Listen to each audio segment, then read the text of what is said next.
இன்று ஒரு புதிய விடியல், ஒரு புதிய ஆரம்பம், ஒரு புதிய நம்பிக்கை. இன்றுதான் தமிழ் புத்தாண்டு. இந்த இனிய நாளில் உங்களுக்கும் உங்கள் குடும்பத்திற்கும் மனமார்ந்த வாழ்த்துக்கள். நம்ம வாழ்க்கையில் சில நேரம் நம்மை யாரும் புரிந்துக்க மாட்டாங்க. சில நேரம் நம்ம கஷ்டம் யாருக்கும் தெரியாது. சில நேரம் நம்ம மனசு உடைந்து போயிருக்கும். ஆனா அதுக்கு மேல ஒரு சக்தி இருக்கிறது. அது உங்களை காக்கிறது. அது உங்களை நடத்துகிறது. அதுதான் முருகன் அருள். நீங்க இந்த குரலை கேட்கிறீங்கன்னா அது ஒரு சாதாரண விஷயமில்லை. இது ஒரு சைகை. உங்க வாழ்க்கையில் நல்லது நடக்கப் போகுது. நல்லது நடக்கப் போகுது. நல்லது நடக்கப் போகுது. இன்று தமிழ் புத்தாண்டு. பழைய கஷ்டங்கள் முடியும் நாள். புதிய சந்தோஷங்கள் தொடங்கும் நாள். நீங்க இவ்வளவு நாள் காத்திருந்த நல்ல நேரம் இன்று இருந்து ஆரம்பிக்கலாம். ஒரு அம்மாவின் கண்ணீர், ஒரு அப்பாவின் வேதனை, ஒரு நல்ல மனசுடைய மனிதனின் கஷ்டம், இவை எதுவும் வீணா போகாது. முருகன் பார்த்து கொண்டிருக்கிறார்.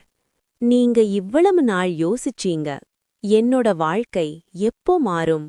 அதுக்கு பதில் இன்று கிடைக்கப் போகுது. இது ஒரு சாதாரண நாளில்லை. இது உங்க வாழ்க்கை திரும்பும் நாள். இன்று முதல் உங்க வாழ்க்கையில் மாற்றம் வரும். இன்று முதல் உங்க மனசுக்கு அமைதி வரும். இன்று முதல் உங்க வீட்டுக்கு செல்வம் வரும். நீங்க கவலைப்படுற அந்த விஷயம் மிக விரைவில் சரியாகும். நீங்க எதிர்பார்த்த அந்த நல்ல செய்தி வழியிலேயே இருக்கு. இது உண்மை. இது நடக்கும். முருகன் சொல்கிறார், நீ பயப்படாதே, நான் உன்னோட இருக்கேன். அந்த ஒரு வார்த்தை போதும் உங்க வாழ்க்கை மாற.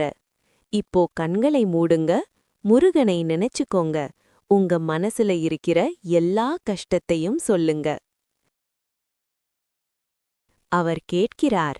அவர் உங்களை கைவிட மாட்டார். உங்க வாழ்க்கை நல்லா ஆகும். உங்க வாழ்க்கை நல்லா ஆகும். உங்க வாழ்க்கை நல்லா ஆகும். நம்பிக்கை இழக்காதீங்க. நீங்க நல்லவங்கன்னா உங்களுக்கு நல்லதுதான் நடக்கும். தாமதமாகலாம், ஆனா மறுக்காது. இந்த தமிழ் புத்தாண்டு உங்க வாழ்க்கையில் ஒரு பெரிய திருப்பம். இனி இருந்து நீங்க அழ வேண்டிய நாள் குறையும். நீங்க சிரிக்கும் நாள் அதிகமாகும். இந்த நாளில் உங்களுக்கு ஆரோக்கியம், செல்வம், மகிழ்ச்சி, அமைதி எல்லாம் கிடைக்கட்டும். முருகன் அருள் உங்களுடன் இருக்கட்டும். இனிய தமிழ் புத்தாண்டு நல்வாழ்த்துக்கள். வெற்றி உங்களுடையது. அருள் முருகனுடையது.